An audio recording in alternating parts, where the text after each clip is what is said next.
हो, मेरे खिलाफ लोगों को इकट्ठा, भाड़ों के टट्टू को इकट्ठा करवा के मेरे पीछा करवा रहे हो, मेरे खिलाफ लोगों के सामने आप जो है लोगों को भाड़े के टट्टू को इकट्ठा करवा रहे हो, मेरा विरोध करवा रहे हो। क्यों? अगेन बोल दूं हेल्थ मिनिस्टर साहब, ये सत्य है ना, वो परेशान हो सकता है, पराजित नहीं। और इससे पहले कि मैं अपना मुंह खोलूं, चुपचाप से अपने बेटे को ठिकाने पहुंचा दो। जो आपने बेल पे छुड़वाया ना, उसको चुपचाप वहां पे पहुंचा दो वापस, वरना वो दिन दूर नहीं जब मैं ये नौकरी मैंने इस्तीफा दे दिया था, मेरा मतलब दे दिया था, मतलब टेलीफोनिक मैंने इन्फॉर्म करा था, पर कुछ सुपीरियर ऑफिसर्स मुझे कहा कि बेटा ये तरीका सही नहीं है, तुम सिस्टम के साथ लड़ सकते हो, तुम कानून व्यवस्था से लड़ सकते हो। मुझे नहीं लगता कानून व्यवस्था इतनी मजबूत है हमारे देश की कि अब तक मैं सुप्रीम कोर्ट के जो जज साहब है ना, उनको कहना चाहती हूँ कि सर सब कुछ अवेलेबल होने के बाद, सबूत है, बंदा है, मैं हूँ, मतलब कार्रवाई जो घटना घटित उस चीज का हर एक बंदा वहाँ पे अवेलेबल है, किसी का मर्डर नहीं हुआ है, कोई गायब नहीं है, कोई गुम नहीं है, फिर भी मुझे न्याय मिलने में इतना टाइम क्यों लग रहा है? क्यों हमारे भारत देश की कानून व्यवस्था इतनी कमजोर क्यों है? क्यों किसी भी बंदे को या बंदी को जो है अपनी कंप्लेंट दर्ज करवाने के बाद चप्पल घिस जाए तब तक धक्के खाने पड़ते हैं? क्यों हमारे भारत सिस्टम का जो कानून व्यवस्था वो इतना कमजोर क्यों है कि बंदा जो है, मतलब आज अगर कंप्लेंट करता है, आज अगर किसी लड़की के साथ बलात्कार हुआ है, वो अगर जाके वहां पे कंप्लेंट करती है, तो जब तक उसका रिजल्ट आता है तब तक वो बंदा मर चुका होता है। मुझे समझ नहीं आ रहा है कि आप लोग जो इतनी बड़ी बड़ी बात कर रहे हैं कि हमारी कानून व्यवस्था, ये अभी भी मुझे अपनी कानून व्यवस्था पे भरोसा है। मैं कानून की खुद एक रखवाली हूँ और मैं चाहती हूँ कि आप भारत देश का सिस्टम, जो भी सुपीरियर ऑफिसर सुन रहे हैं उन लोग को बता दूं कि हमारे भारत देश का जो सिस्टम सोया हुआ है उनको जगा दो। जो 11 बजे ऑफिस जाते हैं और 12 बजे कोर्ट में, 11 बजे कोर्ट में पहुंचते हैं ना, उन लोग को बताओ कि हम लोग भारत देश में रहते हैं, हमारी सुबह सुबह 4 बजे होनी चाहिए। ये कोई फॉरेन कंट्रीज नहीं है जो आप लोग 10 बजे तक सोते रहते हो। आप लोग सो, मुझे उससे भी मतलब नहीं है, 12 बजे तक सो, पूरे दिन सो, आपकी लाइफ है। लेकिन मेरे साथ जो हो रहा है, मेरे जैसी हजारों लड़कियों के साथ जो देश में हो रहा है, वो होना बंद नहीं होगा तो मैं छोड़ दूंगी ये नौकरी और उतर जाऊंगी बगावत में। जिसमें हिम्मत हो रोक लेना मुझे। अभी भी रिक्वेस्ट कर रही हूँ, हाथ जोड़ के रिक्वेस्ट कर रही हूँ हमारी कानून व्यवस्था पे, हमारे सुपीरियर ऑफिसर से, होम मिनिस्टर साहब से, डिफेंस मिनिस्टर साहब से कि सर आप क्या कर रहे हैं? हमारे भारत देश की लड़कियां सुरक्षित नहीं, हमारे भारत देश की बेटियां सुरक्षित नहीं, आप क्या रहे हैं सर? नरेंद्र मोदी सर, माननीय श्री नरेंद्र मोदी साहब से मैं ये कहना चाहती हूँ कि मेरा ऐसा माना कि सुपीरियर पावर आपके पास है सर। आप जो है वो मंदिर बनवा रहे हैं सर, बहुत बड़ी बात है। मैं बहुत खुश हुई इस चीज को लेके कि जो लोग ऐसा कह रहे थे मंदिर बनेगा तो ये होगा वो होगा, उन सारे कमीनों की आपने आवाज बंद करके आज आपने मंदिर बनवा दिया। तो आप अगर ये कर सकते तो मेरा मानना है कि आपके लिए बहुत छोटी सी बात होगी हमारी भारत देश की जो बेटियां उनकी सुरक्षा करना। सॉरी सर अगर ज्यादा कुछ बोल रही हूँ, अगर मेरे बोलने में अगर आप लोगों को लगता है कि मैं अपने दायरे से बाहर जा रही हूँ तो माफ कीजिए सर, लेकिन मैं मजबूर हो गई हूँ। एक रागी, आज सुबह ही मैंने देखा एक रागिनी यादव नाम की जो घायल शेरनी है, बंदी या लड़की नहीं कहूंगी, घायल शेरनी या फिर हमारे देश की बेटी, पिछले 3 साल से इस सिस्टम के साथ फाइट कर रही है। इस सिस्टम से परेशान हो गए कुछ खाकी वाले हैं जो उसने ऐसा कुछ उसे गालियां दी जा रही है, उसे गंदी गंदी गालियां दी जा रही है, कुछ हजारों बार गालियां दी जा रही है। कहाँ गए ये लोग? ये जो यूपी, बिहार और एमपी के जो मुझे यादव जो हैं वो मुझे सपोर्ट करने की बात कर रहे हैं। सर आप मुझे बाद में सपोर्ट कीजिएगा, पहले आपके घर में जो आग लगी है, आपके घर में जो अंधेरा है, या फिर आपके आंगन में, आपके पैरों में जो अंधेरा है ना, उसमें आप ध्यान दीजिए। पहले आपके घर की बेटियां सुरक्षित नहीं है, आपके राज्य की बेटी सुरक्षित नहीं है, और आप मुझ तक गुजरात तक पहुंच रहे हैं मदद करने के लिए। पहले आप सबसे हाथ जोड़ के रिक्वेस्ट है कि पहले आप अपने पैरों में जलती आग देखिए, गांव में जलती आग बाद में देखिए। आप गुजरात तक पहुंच रहे हैं मुझे मेरी मदद करने के लिए, पहले आप अपने राज्य का और अपना देश का, अपने राज्य का और अपने जिले का तो देखिए पहले।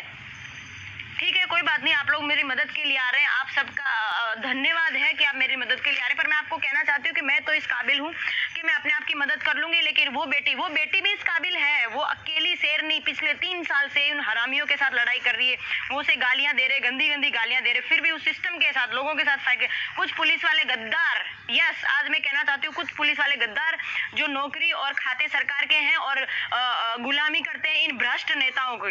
सभी नेताओं को मैं ऐसा नहीं कहती, लेकिन जो भ्रष्ट नेता है ना, उन लोगों की गुलामी करते हैं। शर्म करो, आप लोग ऐसे खाते हो सरकार की और बजाते हो इन लोग की। ये लोग राजनेता वगैरह जो भी कुछ है ना, वो देश के सेवक है। पहले जनता है, सर्वोपरि जनता है, जनता पहले है, उसके बाद में सिस्टम है, उसके बाद में सब लोग है। सिस्टम है ना वो लोगों के लिए, लोग नहीं है सिस्टम के लिए। तो आप सब लोगों से हाथ जोड़ के रिक्वेस्ट है कि रागिनी यादव है वो यादव है इसलिए नहीं, पर वो भारत देश की बेटी है, अकेली लड़ रही है। आप लोग उसकी मदद ना कर सकते तो कोई बात नहीं, कम से कम उसके रास्ते में जो पत्थर बिछा रहे हो वो ना करो। और ये जो ऑफिसर उसके खिलाफ जो कंप्लेन दर्ज कर रहे हैं, उसे जेल में डालने की बात कर रहे हैं, उसे धमका रहे हैं, उसको मर्डर करने की बात कर रहे हैं, रेप करने की बात कर रहे हैं, सालों कमीनों हरामियों, तुम लोगों की इतनी हिम्मत जो भारत देश की बेटी के साथ में ऐसा व्यवहार कर सकते हो। वो दिन दूर नहीं जब मैं और मेरी जैसी हजारों लड़कियां बाहर आएंगी तो तुम लोगों की हड्डी पसलियां एक कर देंगी। समझ में आ रहा है आप लोगों को मैं क्या कह रही हूँ? इससे पहले कि मैं अपना आपा खो बैठूं, मैं अपने शब्दों पे अभी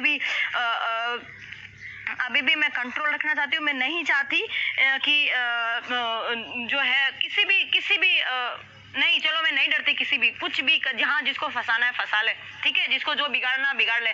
मैं सुनीता यादव और राइट नाउ मैं जैसलमेर राजस्थान में हूँ, जिसकी बाप की जो हिम्मत हो उखाड़ ले, ठीक है।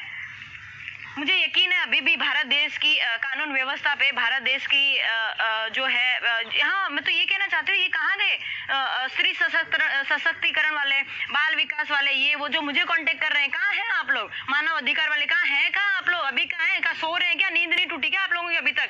भारत की बेटियों के साथ ये सब गलत हो रहा है और आप लोग सो रहे हो? शर्म आ रही है? नींद कैसे आ रही है? मैं पिछले 8 जुलाई से अभी तक नहीं सो पा रही हूँ, मुझे नींद नहीं आ रही है। जैसे मैं आंख बंद करने की कोशिश करती हूँ, वो कमीने कुत्तों की शकल मुझे दिखाई देती है, उन हरामियों की शकल दिखाई देती है। आंख बंद करते हैं उन भ्रष्ट अधिकारियों की मुझे शकल दिखाई देती है, जिन लोगों ने मेरे साथ गलत करने की कोशिश करी। आप लोगों को कैसे नींद आ सकती है? इसका आप लोग को नींद आ रही है, इसका मतलब यही है कि आप लोग सिर्फ नाम का दिखावा कर रहे हैं कि हम मदद कर रहे हैं। मुझ तक लोग मदद करने की कोशिश कर रहे हैं, हम आपके साथ, आप कोई मेरे साथ नहीं हो, अपनी अपनी रोटियां सेकना चाहते हो। समझ में आ रही है? और अगर रोटियां नहीं सेकना चाहते हो, सच में अगर किसी की मदद करने के लिए आप आए हो, तो रागिनी यादव का जो किस्सा है, मैं उस शेरनी के साथ या भारत की बेटी के साथ मेरा अभी तक कांटेक्ट नहीं हुआ, किसी का कांटेक्ट हो तो मेरा कांटेक्ट करवाइएगा और उसकी मदद कीजिएगा। मुझे समझ नहीं आ रहा है कि मैं आपको क्या बोलूं और क्या ना बोलूं। मतलब मैं नहीं चाहती गुस्सा करना, मैं बड़ी शांति से यहाँ पे आई हूँ और मैं यहाँ पे शांत रहने के लिए यहाँ पे आई हूँ। मुझे भी परेशान किया जा रहा है पर मैं तो झेल लूंगी। मुझे नहीं लगता कि कोई है जो मुझे इतना परेशान कर सकता है।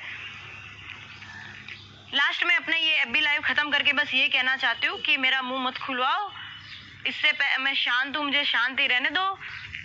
और ये मैं खुल के आज कह रही हूँ कि या तो हमारा सिस्टम, या तो हमारा जो भारत देश की कानून व्यवस्था है, ये सब लोग अगर जाग जाए टाइम पे तो ठीक है। मैं इस्तीफा अपना दे चुकी हूँ, मतलब लिखित में देना बाकी था, पर मैं सुपीरियर ऑफिसर से समझाने की वजह से मैंने कैंसिल किया। अगली बार मैं इस्तीफा दे के उसका मंजूर होने का इंतजार नहीं करूंगी। आज की तारीख नोट कर लो, आज के बाद अगर भारत देश की किसी बेटी के साथ भी अगर किसी ने भी गलत करने की कोशिश करी, और गलत करना तो दूर, गलत करने की कोशिश भी करी, तो छोड़ दूंगी मैं गुलामी की नौकरी।